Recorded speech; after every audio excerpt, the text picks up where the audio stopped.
darahnya Sultan itu biru. Kalau dinasti yang disebut sekarang darahnya kotor itu bedanya. Ada yang nggak bisa bedain antara dinasti yang berdarah biru dan berdarah kotor. Tapi balik pada problem komentar Ade itu, tentu yang akan jadi repot adalah balik lagi Pak Prabowo tuh karena harus memadamkan lagi kemarahan rakyat Jogja tuh. Hanya karena Ade sebagai akademisi tidak paham sejarah kenapa Jogja itu diistimewakan kan.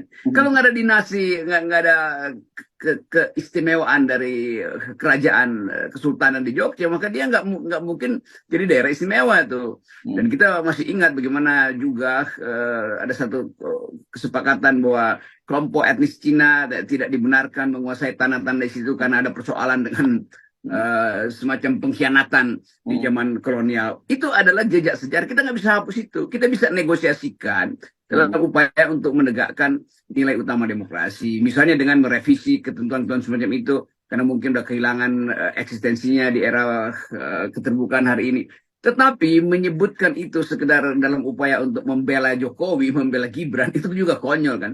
Jadi mau dikatakan bahwa ya karena Sultan itu pasti akan menurunkan sistem pemerintahnya pada putrinya karena nggak ada putra Pak Sultan di situ, itu artinya boleh juga Jokowi menurunkan pada Gibran kan ini perbandingan antara memang apple to apple tapi antara apel sehat dan apel busuk kan itu dasarnya tuh. Jadi kita mau lihat sebetulnya bagaimana seorang intelektual ada itu tetap kalau ketemu saya oke, ya mungkin pulih kalau ketemu dengan lingkungan yang masih bisa berpikir waras, tapi begitu adik masuk di dalam semacam keangkuhan kekuasaan karena dia lagi nyalek justru itu, maka dia menjadi beban buat partainya sendiri atau buat bagi koalisinya atau terutama Pak Prabowo tuh. Bayangin bagaimana Pak Prabowo mesti menyulam kembali robekan yang dibuat oleh Adek tuh. Bayangkan misalnya kalau Adek ambil kesimpulan berarti Sultan Hamengkubuwono IX itu tidak demokratis, diwariskan pada Sultan Hamengkubuwono X. Lalu bagaimana? Hamengkubuwono IX itu tokoh yang sangat demokratis, juga Sultan yang sekarang tuh.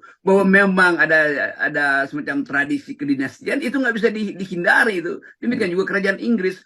Jadi Adek mau bilang bahwa Jokowi lebih demokratis daripada Sultan Hamengkubuwono X sekarang ini karena Jokowi dipilih oleh rakyat, sementara Sultan itu menerima kekuasaan karena sistem pewarisan tuh. Sekarang bandingkan etika dari Sultan dan etika dari Jokowi kan itu jauh betul kan.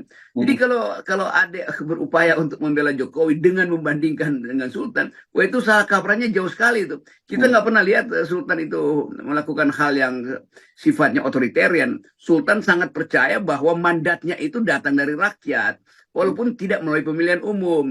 Tetapi dia tetap menganggap bahwa dia itu ada di dalam suasana demokrasi Indonesia yang bahkan sudah dialami sejak reformasi. Sultan Hamengkubuwono ke-9 bapaknya itu tokoh demokrasi dunia tuh yang berupaya untuk menghindari kekerasan dengan kemampuan diplomasi, bekas menteri luar negeri dan pertahanan yang awal di masa perjuangan kemerdekaan dan awal proklamasi.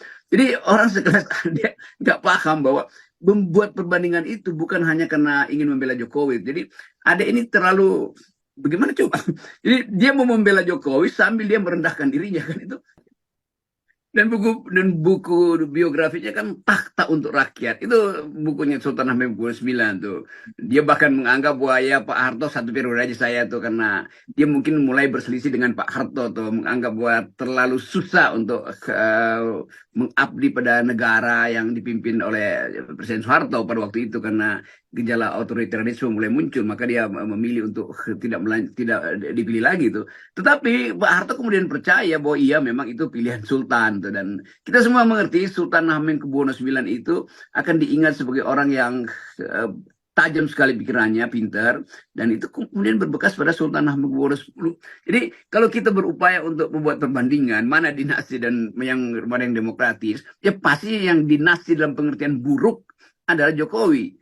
Dinasti dalam pengertian kebudayaan adalah Sultan, dan Sultan menuntun NKRI dan nggak pernah berupaya untuk melakukan meminta lebih dari apa yang dituliskan di dalam perjanjian-perjanjian awal bahwa Jogja itu harus disebut sebagai daerah istimewa tuh.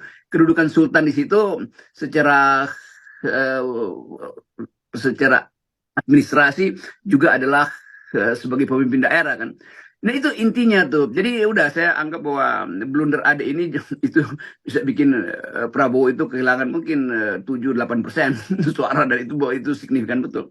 Dan benar bahwa seluruh daerah Indonesia yang ada masih ada kesultanan, Sultan Ternate, kerajaan-kerajaan di Sulawesi, di Sumatera ada jejaknya, apalagi di Kalimantan, itu akan merasa bahwa kalau begitu kami tidak juga boleh untuk mengingat-ingat sejarah kami, bahwa bangsa ini didirikan oleh moyang-moyang kami yang adalah sultan, yang adalah raja kan.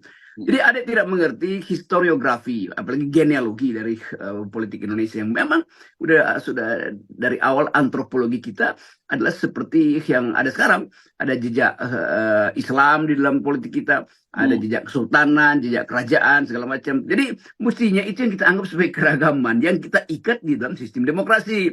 Bukan demi demokrasi lalu itu dibatalkan semua. Bagaimana membatalkan jejak sejarah, itu kan konyol.